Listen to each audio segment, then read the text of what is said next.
मेरे आका ने क्या फरमाया, यहूदियों ईसाइयों पे अल्लाह की लानत हो, इसलिए कि उन्होंने बुत पूजे। बोलो बोलो।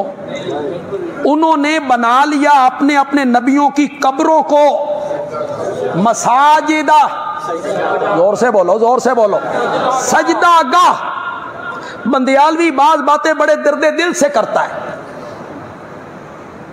तेरे उलमा ने, तेरे खतीबों ने तुझे ये पढ़ाया कि वो बुत पूजते थे, बुत पूजते थे। और आमना का लाल कहता है वो नबियों की कब्रें पूजते थे। फैसला मैं तुझ पे छोड़ देता हूं, अपने उलमा की मान ले या आमना के लाल की मान। फैसला तुझ पे, अपने उलमा की मान या आमना के लाल की मान।